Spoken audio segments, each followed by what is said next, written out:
નમસ્કાર, આપ જોઈ રહ્યા છો મંતવ્ય ન્યૂઝ ને સૌરાષ્ટ્ર સુરત સાથે હું અંકિતા। નજર કરીએ મહત્વપૂર્ણ સમાચારો પર।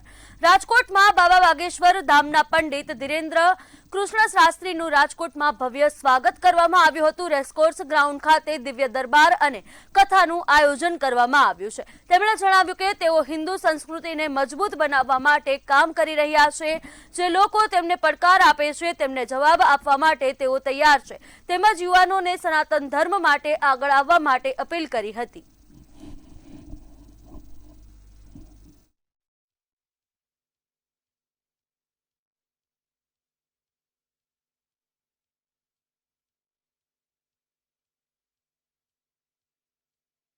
सनातन संस्कृति के प्रचार के लिए और हिंदू राष्ट्र के संकल्प के लिए आओ हम सब इस कथा में सम्मिलित हो गए और देश में हो रहे लव जिहाद आदि पर भयंकर चोट की जाए ताकि हिंदुओं की एकता का बाबा जी क्या चैलेंज दी गई है कई लोगों ने बाबा जी चैलेंज हर जगह माता सीता से ज्यादा हमारी गौ माता को राष्ट्रमाता होना चाहिए नहीं होना चाहिए। રાજકોટ જિલ્લાના ગોંડલ તાલુકાના શેમળા ગામમાં હૃદયદ્રાવક ઘટનામાં એક પરિવારના 3 માસૂમ બાળકોના મોત નીપજ્યા છે। ગામના ઓરિયા તળાવમાં રમતા રમતા 4 બાળકો અચાનક ઊંડા પાણીમાં ગરકાવ થઈ ગયા હતા। સ્થાનિકોની મદદથી બાળકોને બહાર કાઢી ગોંડલ હોસ્પિટલ ખસેડવામાં આવ્યા હતા, જ્યાં તબીબોએ 3 બાળકોને મૃત જાહેર કર્યા હતા। જ્યારે સાહિલ બબેરિયાની હાલત ગંભીર હોવાથી તેને વધુ સારવાર માટે રાજકોટ રિફર કરવામાં આવ્યો છે। આ ગોજારી ઘટનાથી શેમળા ગામ સહિત સમગ્ર પંથકમાં શોકની લાગણી વ્યાપી ગઈ છે।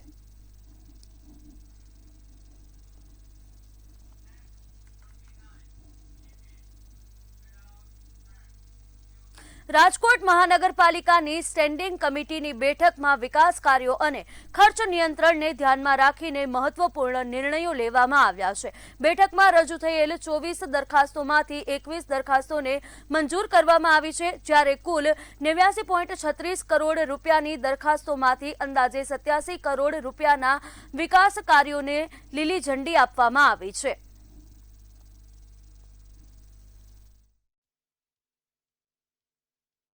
પરેશભાઈ, આજે સ્ટેન્ડિંગ કમિટીની બેઠક મળી છે, કેટલી દરખાસ્ત હતી અને કેટલી મંજૂરી આપવામાં આવી? આજની સ્ટેન્ડિંગ કમિટીની બેઠકમાં 24 દરખાસ્ત હતી, 2 પેન્ડિંગ રાખી છે, વધુ અભ્યાસ અર્થે અને 1 નામંજૂર કરી છે। પેન્ડિંગ 9 નંબરની દરખાસ્ત હતી ગ્રીન અર્બન પોલિસીની, જેનું કાંઈ ડિટેલિંગ અમને પૂરું માહિતી અધિકારીઓ પાસે મળ્યું નહોતું, એટલે એમના માટે પેન્ડિંગ રાખી છે। અને બીજી એક છે 23 નંબરની। અમરેલીના વડિયા ગામે રાજ્યમંત્રી કૌશિક વેકરિયાએ ખેડૂતોને સંબોધતા જણાવ્યું કે હવે સનેડો ખરીદવા પર સરકાર દ્વારા આકર્ષક સબસિડી આપવામાં આવશે। ખેડૂતોને સનેડોની ખરીદી પર ₹60,000 સુધીની સહાય મળશે, જ્યારે મહિલાના નામે ખરીદી કરવામાં આવશે તો 75,000 સુધીની સબસિડીનો લાભ આપવામાં આવશે।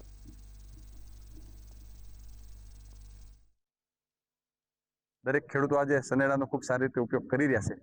પહેલા આપણે બળદગાડાનો યુઝ કરતા હતા, અત્યારે આધુનિક સિસ્ટમના આધારે લોકો અને ખેડૂતો સનેડાનો વધુ પ્રમાણમાં ઉપયોગ કરી રહ્યા છે। સનેડો એ આપણા અમરેલી જિલ્લા માટેનું હબ ગણી શકાય। જે શીતલ એ અમરેલી તાલુકાનું શીતલ ગામ છે, સમગ્ર રાજ્યમાંથી લોકો સનેડો લેવા માટે ત્યાં આવતા હોય છે। મારે રાજ્ય સરકારને પ્રથમ તો અભિનંદન આપવા પડે, રાજ્યના મુખ્યમંત્રી આદરણીય ભૂપેન્દ્રભાઈ પટેલ સાહેબને, નાયબ મુખ્યમંત્રી આદરણીય હર્ષભાઈ સંઘવી સાહેબને અને કૃષિ મંત્રી જીતુભાઈ વાઘાણીને મારે લાખ અભિનંદન આપવા છે। એ ખેડૂતો માટેનો જે સનેડો છે અને સરકારે ખૂબ મોટી જાહેરાત કરી છે કે આગામી દિવસોની અંદર આ સનેડા માટે 60,000 રૂપિયાની સબસિડી આપવામાં આવશે અને બહેનોના નામે જો સનેડો તમે લેશો તો 75,000 રૂપિયાની સબસિડી આપવામાં આવશે। આ નિર્ણયને હું હૃદયપૂર્વકથી આવકારું પણ છું અને ખેડૂતો વતી સરકારને અભિનંદન પણ આપું છું।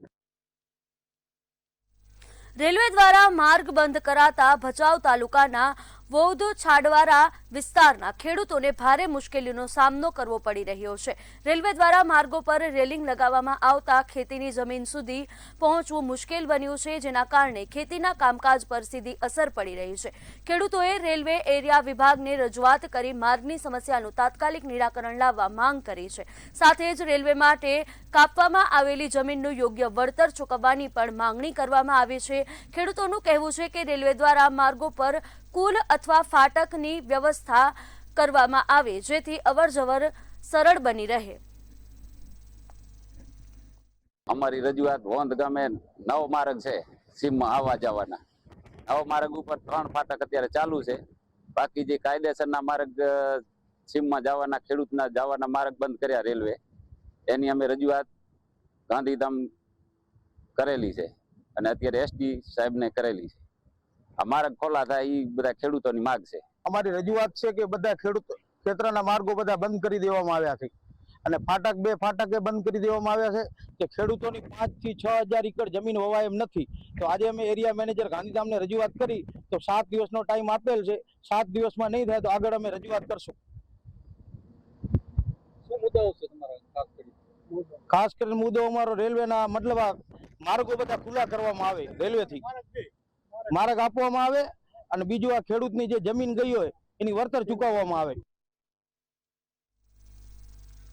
કેશોદના ચારચોક વિસ્તારમાં નગરપાલિકાની નવી કચેરીના બાંધકામ દરમિયાન સર્વિસ રોડ પર ફેલાયેલા કાટમાળ અને માલ સામાનને કારણે વાહન ચાલકો તથા રાહદારીઓને ભારે મુશ્કેલીનો સામનો કરવો પડી રહ્યો છે.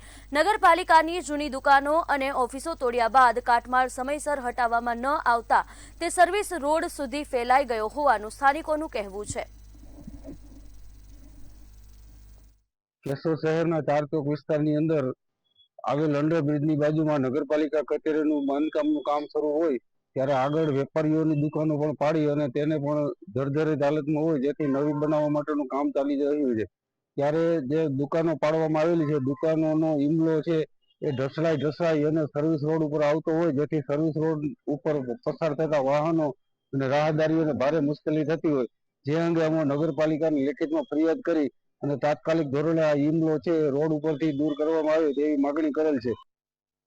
સુરેન્દ્રનગર મનપા કચેરી ખાતે નવા હોદ્દેદારોનો પદગ્રહણ સમારોહ યોજાયો હતો. મેયર, ડેપ્યુટી મેયર અને સ્ટેન્ડિંગ કમિટીના ચેરમેને વિધિવત રીતે પદભાર સંભાળ્યો હતો. આ કાર્યક્રમમાં જિલ્લા ભાજપ પ્રમુખ હાર્દિક ટમાલિયા સહિતના કાર્યકર્તાઓ ઉપસ્થિત રહ્યા હતા. આ પ્રસંગે નવા મેયર અને ડેપ્યુટી મેયરે શહેરના વિકાસ કામોને પ્રાથમિકતા આપવાની પ્રતિબદ્ધતા વ્યક્ત કરી હતી. અને સ્વચ્છતા માટે ખાસ જોગવાઈઓ, ચોમાસું આવે છે તો સ્વચ્છતાનું જો થોડું વધારે પડતું જેના પર ધ્યાન આપવામાં આવે તો ચોમાસાની જે નાની મોટી તકલીફો છે એ પણ ઓછી થશે.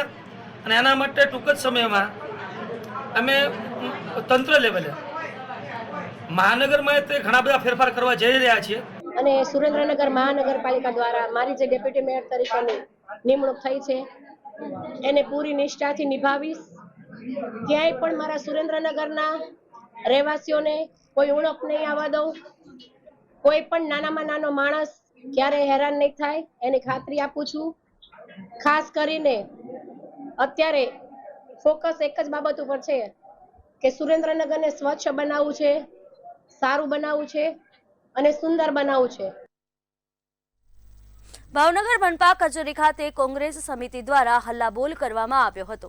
લારી ગલ્લા ધારકોના પ્રશ્નોને લઈને નિરાકરણ ન આવતા રેલી યોજી આવેદનપત્ર આપવામાં આવ્યું હતું. લારી ગલ્લા ધારકોને યોગ્ય વ્યવસ્થિત જગ્યા ફાળવવામાં આવે તેવી માંગ કરવામાં આવી હતી. જો માંગ સ્વીકારવામાં નહીં આવે તો ઉગ્ર આંદોલન કરવાની ચીમકી પણ ઉચ્ચારવામાં આવી હતી. અમારી ટીમ એમની રૂટીન ડ્રાઈવમાં જ્યારે દબાણ હટાવવાની કામગીરી કરી રહી હતી એ બાબતે અત્યારે લારી ગલ્લાવાળા તેમજ પાથરણાવાળા તેમની વિવિધ પ્રકારની રજૂઆતો લઈને અમને મળેલ છે અને તેમની રજૂઆતો તાત્કાલિક ધોરણે કમિશનર સાહેબ સાથે ચર્ચા કરીને સંતોષકારક જવાબ આપવાનો પ્રયત્ન કરીશું.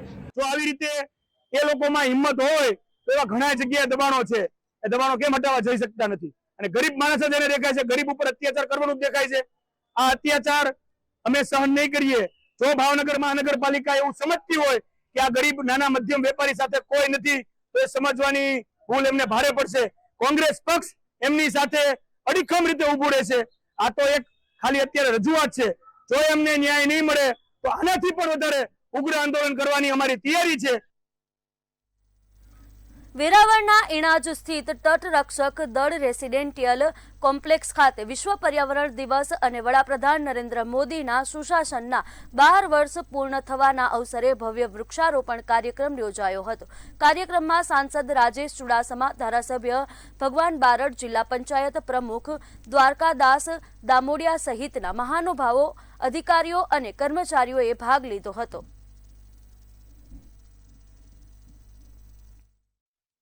પાંચમી જૂન એટલે વિશ્વ પર્યાવરણ દિવસ. સમગ્ર દુનિયા આજે પર્યાવરણ દિવસ તરીકે ઉજવતી હોય ત્યારે ઇણાજ મુકામે કોસ્ટગાર્ડની આ કેમ્પસમાં આજે વિશ્વ પર્યાવરણ દિવસની ઉજવણી કરવામાં આવી છે. લોકોએ સંકલ્પ કર્યો છે કે આ માત્ર પર્યાવરણ દિવસને દિવસે જ ઉજવીએ એ તો બરોબર છે, પણ પર્યાવરણને જાળવણી માટે જીવન મંત્ર બનાવે. વિશ્વ પર્યાવરણ દિવસ નિમિત્તે અમરેલી વિધાનસભા વિસ્તારમાં રાજ્યમંત્રી કૌશિક વેકરિયાના હસ્તે મોટા પાયે વૃક્ષારોપણ અભિયાનનો પ્રારંભ કરવામાં આવ્યો હતો. વડિયામાં વૃક્ષારોપણ કરીને તેમણે એક પેડ માં કે નામ અભિયાનને સફળ બનાવવા અને પર્યાવરણ સંરક્ષણ માટે લોકોમાં જાગૃતિ લાવવાની અપીલ કરી હતી. પ્રથમ તો વિશ્વ પર્યાવરણ દિવસની બધાને હૃદયપૂર્વકની શુભકામના પાઠવું. સાથોસાથ દેશના યશસ્વી વડાપ્રધાન આદરણીય મોદી સાહેબને પણ અભિનંદન આપું છું કે જે રીતે સમગ્ર દેશની અંદર એક પેડ માં કે નામ એનું સંધાને સમગ્ર દેશની અંદર ખૂબ મોટા પ્રમાણમાં વૃક્ષારોપણનો કાર્યક્રમ કરવામાં પણ આવ્યો છે. આજે સમગ્ર રાજ્યની અંદર આપણા રાજ્યના મુખ્યમંત્રી આદરણીય ભૂપેન્દ્રભાઈ પટેલ સાહેબ, નાયબ મુખ્યમંત્રી આદરણીય હર્ષભાઈ સંઘવી સાહેબ અને પ્રદેશ ભાજપના અધ્યક્ષ આદરણીય જગદીશભાઈ દ્વારા સમગ્ર રાજ્યની અંદર દરેક ધારાસભ્ય દરેક વિસ્તારની અંદર સારી રીતે વૃક્ષારોપણના પણ કાર્યક્રમો કરી શકે એ પ્રકારની એક વ્યવસ્થા ગોઠવવામાં આવી છે. ધારીના ગીર પૂર્વ વન વિસ્તારના સરસિયા રેન્જમાં લુવારિયા વેડી વિસ્તારમાં સિંહણના મોતની ઘટનાને અનેક સવાલો ઊભા કર્યા છે. 2 દિવસથી બીમાર હોવાનું કહેવાતી સિંહણના મોત બાદ જૂનાગઢના મુખ્ય વન સંરક્ષણ રામરતન નાલાએ સમગ્ર મામલે તપાસના આદેશ આપ્યા હતા. ગીર પૂર્વ વિતરણ અને શેત્રુંજી ડિવિઝનના સહાયક વન સંરક્ષણોએ તપાસ સોંપવામાં આવી છે. પરંતુ જે 17 સિંહો હતા એ જ્યારે આવ્યા ત્યારે સખત બીમાર હતા, ચાલી શકવાની ક્ષમતા પણ નહોતી. એમાંથી 12 સિંહોને સાજા થયા પછી વનમાં છૂટા કરી દેવામાં આવ્યા છે અને બાકીના જે 5 સિંહો છે એ હજી ઓબ્ઝર્વેશન હેઠળ છે અને તંદુરસ્ત છે. ભાવનગર મહાનગરપાલિકાના નવનિયુક્ત મેયર ઉષા તલરેજાની નિમણૂક બાદ શહેરનું રાજકારણ ગરમાયું છે. કોંગ્રેસે મેયરને વિવાદિત મેયર ગણાવી 5 મુદ્દાઓ પર લેખિત સ્પષ્ટતા માંગતા સવાલો ઉઠાવ્યા છે. કોંગ્રેસના પ્રવક્તાએ પત્ર લખી મેયર પદની ગરિમા અને જાહેર વિશ્વાસને ધ્યાનમાં રાખીને જનતા સમક્ષ ખુલાસો કરવાની માંગ કરી છે.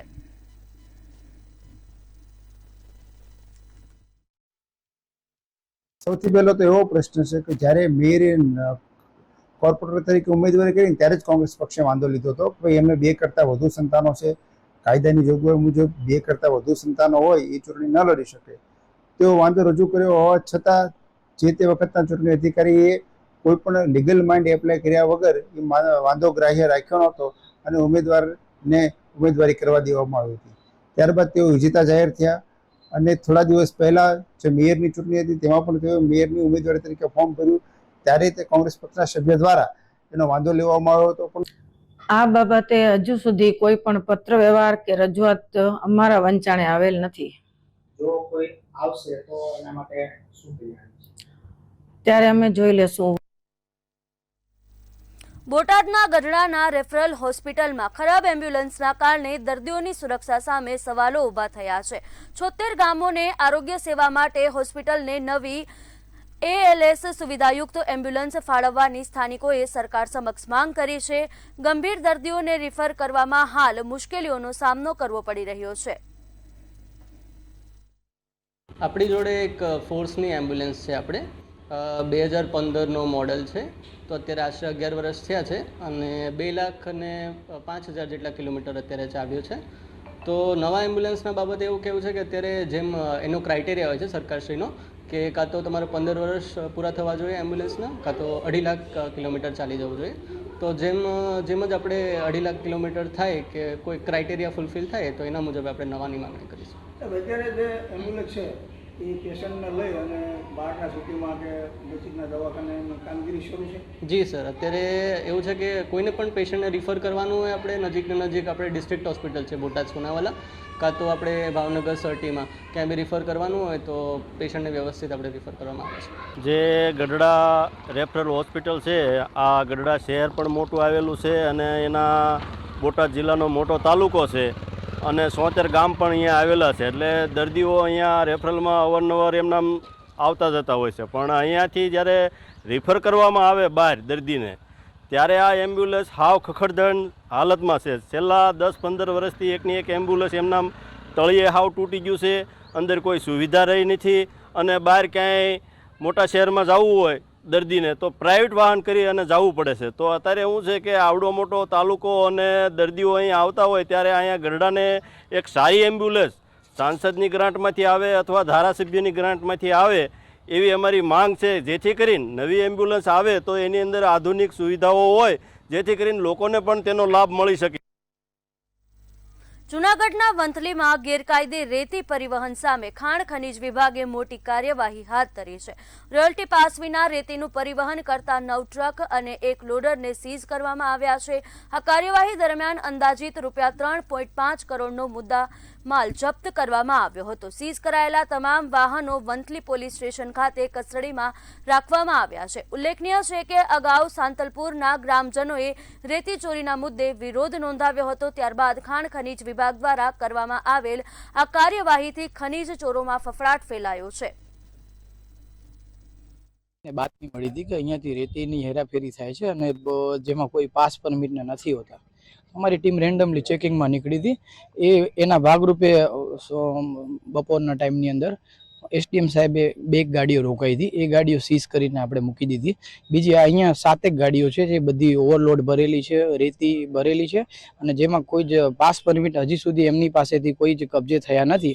અને આ જે જગ્યા છે એ ચાયણો છે, એની મંજૂરી આપેલી હોય ને એવી વિગતો હજુ સુધી ધ્યાને આવેલ નથી. એની વિશેષ તપાસ અમારી ટીમ અત્યારે કરી રહી છે.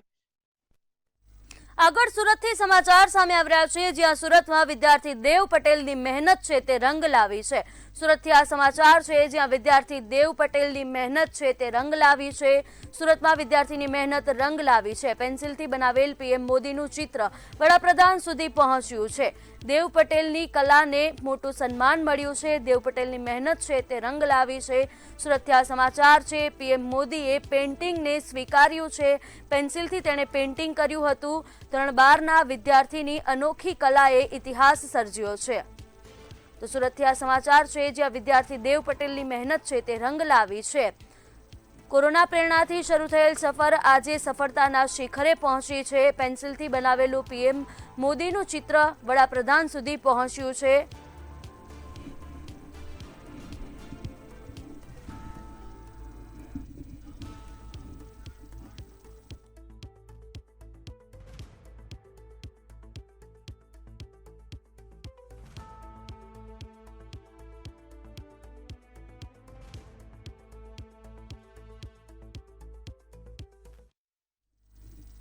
આગળ જામનગરથી સમાચાર સામે આવી રહ્યા છે, જ્યાં જામનગરમાં વોટર પાર્કમાં દુર્ઘટના સર્જાઈ છે. એક બાળકનું મોત નીપજ્યું છે.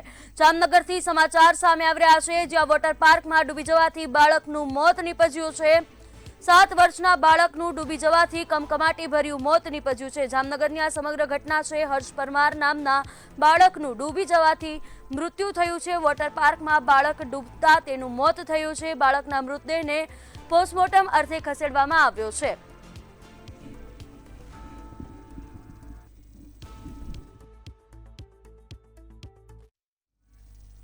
આગળ સુરેન્દ્રનગરથી સમાચાર સામે આવી રહ્યા છે, જ્યાં સુરેન્દ્રનગરમાં 2 જૂથ વચ્ચે મારામારીની ઘટના બની છે. સુરેન્દ્રનગરથી આ સમાચાર, જ્યાં ટોકરાળા ગામે 2 જૂથ વચ્ચે મારામારીની ઘટના બની છે. લીમડીના ટોકરાળા ગામે લાકડા અને ધોકા સાથે મારામારીની ઘટના બની છે. ટોકરાળા ગામમાં જૂથ અથડામણનો વિડીયો છે તે સોશિયલ મીડિયામાં વાયરલ થઈ રહ્યો છે. સમગ્ર ઘટનાના દ્રશ્યો પણ આપ ટીવી સ્ક્રીન પર જોઈ શકો છો.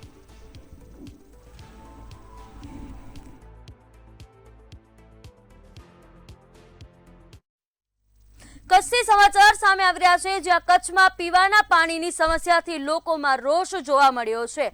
લોકો રોષે ભરાયા છે. પીવાના પાણીની સમસ્યાથી લોકોમાં રોષ જોવા મળી રહ્યો છે. પીવાના પાણીની અછત સર્જાતા લોકો રોષમાં છે. ગ્રામ પંચાયતમાં પાણી મુદ્દે ગ્રામજનોએ તાળાબંધી કરી છે. પાણી સમસ્યાને લઈને રામબાવ ગ્રામ સભામાં હંગામો પણ થયો હતો. કચ્છથી આ સમાચાર છે. પહેલા પાણી આપો ની માંગ સાથે ગ્રામજનોએ વિરોધ કર્યો છે.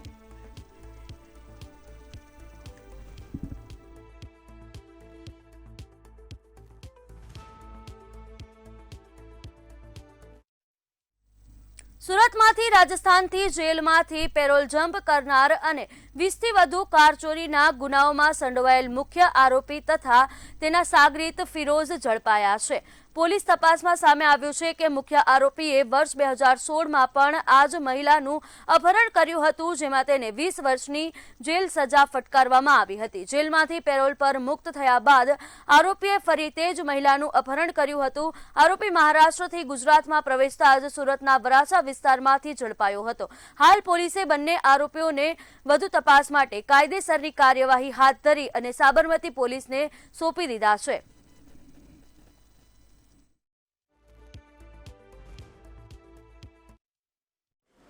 રાજસ્થાન, હરિયાણા અને મહારાષ્ટ્ર સહિતના રાજ્યોમાં 20થી વધુ 4 વ્હીલ ગાડીઓની ચોરી પણ એણે કરેલી છે અને તે બાબતની તેણે સ્વીકારેલું છે. આ ઉપરાંત 6 થી વધુ પોલીસ સ્ટેશનોમાં, જે ખાસ કરીને રાજસ્થાન, હરિયાણામાં છે, ત્યાં અલગ અલગ ગુનાઓમાં આ આરોપી વોન્ટેડ હોવાની પણ માહિતી મળેલ છે. હાલમાં આરોપીની સાથે ફિરોઝ નામના અન્ય એક આરોપીની પણ ધરપકડ કરવામાં આવે છે, જે પણ 5 થી વધુ આંતરરાજ્ય વાહન ચોરીના ગુનામાં સંકળાયેલ હોવાની તપાસ દરમિયાન માહિતી મળેલ છે. આરોપીની કસ્ટડી હાલમાં સાબરમતી પોલીસ સ્ટેશનને સોંપવામાં આવેલ છે. આ ઉપરાંત બંને આરોપીની સાથે જે ભોગ બનનાર છે મહિલા, તેને સુરક્ષિત રીતે તેના પરિવારને સોંપવામાં આવેલ છે. સુરતમાં લગ્નની લાલચ આપી યુવતી સાથે દુષ્કર્મની ઘટના સામે આવી છે. આરોપીએ સોશિયલ મીડિયા અને ડેટિંગ એપના માધ્યમથી યુવતી સાથે મિત્રતા કેળવી હતી અને પોતાની ઓળખ હિન્દુ તેમજ અપરિણિત તરીકે આપી હતી. આરોપીએ પીડિતાનો વિશ્વાસ જીતી અંદાજે ₹3.50 લાખ પડાવી લીધા હતા. લગ્નની વાત આવતા આરોપીએ અચાનક સંબંધ તોડી નાખ્યો. ત્યારે તપાસમાં આરોપી મુસ્લિમ હોવાનું તેમજ 2 બાળકોના પિતા હોવાનું બહાર આવ્યું છે. સમગ્ર ઘટનાને લઈ પીડિતાએ પોલીસમાં ફરિયાદ નોંધાવતા પોલીસે ગુનો નોંધી આરોપીને રાજકોટમાંથી ઝડપી આગળની કાર્યવાહી હાથ ધરી છે.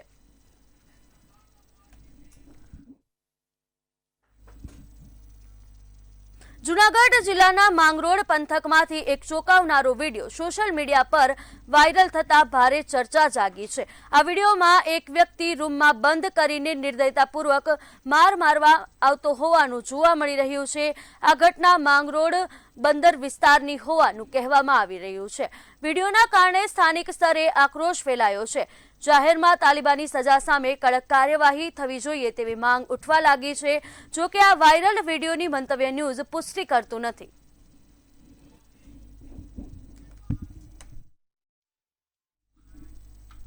સૌરાષ્ટ્ર સુરતમાં હાલ બસ આટલું જ. આગળ નિહારો સીધો સંવાદ સહયોગી મહેન્દ્ર સાથે. નમસ્કાર.